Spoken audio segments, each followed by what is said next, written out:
कहने वाले राशन हड़प लेते थे। शहजाद, इसमें कितनी सच्चाई है? क्योंकि मैं जब इसकी रिसर्च कर रहा था तो एक घोटाला, खाद्यान्न घोटाला तो है जिसमें नेपाल और बांग्लादेश पहुंच जाता था। मुलायम सिंह यादव मुख्यमंत्री थे उस वक्त, और अभी इलाहाबाद हाईकोर्ट ने सीबीआई को उसी खाद्यान्न घोटाले की जांच 3 दिसंबर 2010 को अपने हाथ में लेने का निर्देश दिया। लखनऊ में 12 जगह पर छापेमारी की गई। इसी की तरफ इशारा।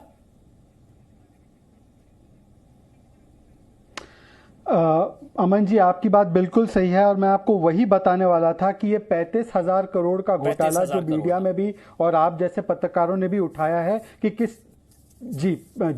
जिस तरीके से पीडीएस का जो दान हमारा फूड ग्रेन्स है वो किस तरीके से बांग्लादेश और नेपाल भेजा जाता था। पर अमन जी, इसका एक और परिप्रेक्ष्य, और अब्बाजान जिसको कहा जा रहा है वो केवल ये एक संप्रदाय की तरफ नहीं बल्कि एक सोच की तरफ इशारा है। और वो सोच क्या है? मनमोहन सिंह कहते थे भारत के संसाधनों पर पहला अधिकार मुसलमानों का है। एक व्यक्ति ने कहा कि मुझे मौलाना बोलो, देखो मैंने राम मंदिर के कार सेवकों को गोलियों से मार दिया, अगर मौका मिलता तो और 40 को मार देता। उनके सुपुत्र कहते हैं, जिनको अब्बाजान शब्द पसंद नहीं है, कि देखिए जो मुस्लिम युवा है आतंकवादी, हम उनको छोड़ देंगे। ये वही लोग हैं जिनकी पार्टी में जो सांसद है वो कहते थे अल्लाहू अकबर बोलकर कारगिल पर फतेह की गई। उनके एक सांसद कहते हैं कि देखिए तालिबान जो है स्वतंत्रता सेनानी है। तो दरअसल ये तुष्टिकरण की राजनीति, अभी हाल ही में 2 मामले सामने, अमन जी न्यूज ने इसको प्रमुखता से कवर किया। एक अवैध धर्मांतरण का, उस पर अबू आजमी का आपने शायद इंटरव्यू किया था या उनका बयान लिया था। उन्होंने क्या कहा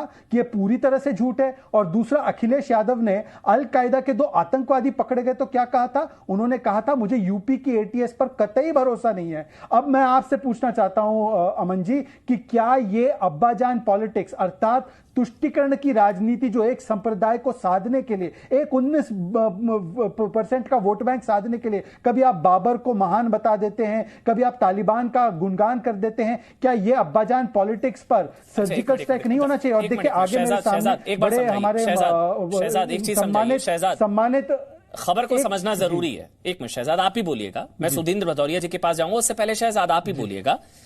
मैं फिर से उस पर आऊंगा जो खबर है आज की, जिस पर विवाद हो रहा है। अब्बाजान कहने वाले राशन हड़प लेते थे, मतलब मुलायम सिंह के कार्यकाल में खाद्यान्न घोटाला हुआ था जिसमें अनाज गरीबों का वो नेपाल बांग्लादेश पहुंच जाता था। मुलायम सिंह यादव के मुख्यमंत्री रहते हुए अब्बाजान कहने वाले, तो इसमें गलत तो मेरे ख्याल से नहीं है ना?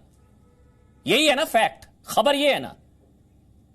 कतई गलत, ये बिल्कुल ये फैक्ट है। और अब्बाजान कहने वाले कौन है? केवल एक संप्रदाय के नहीं, जो वोट बैंक के लिए अब्बाजान करते हैं, जो तालिबान और अल कायदा को अपना अब्बाजान मानते हैं, उन पर यह हमला है। और मैं सुधींद्र भदौरिया जी बहुत सम्मानित है, मैं उनसे एक ही सवाल पूछना चाहता हूं। उनको यह बयान बड़ा बुरा लगा, हो सकता है उनको बुरा लगे। मैं इनसे पूछना चाहता हूं, जब बहन मायावती की पार्टी, उनकी पार्टी का बयान बुरा लगा, तिलक तराजू और तलवार जूते 4, तब एंटी मुलायम बयान हो सकता है, अच्छा लगा शहजाद, हो सकता है स्वागत करें वो इस बयान का। आपको क्यों लग रहा है वो इस बयान का विरोधी करेंगे? उनसे ही सुनेंगे। मैं पूछ लेता हूं, इसलिए आपने बोलने से पहले उनके मन को भांप लिया।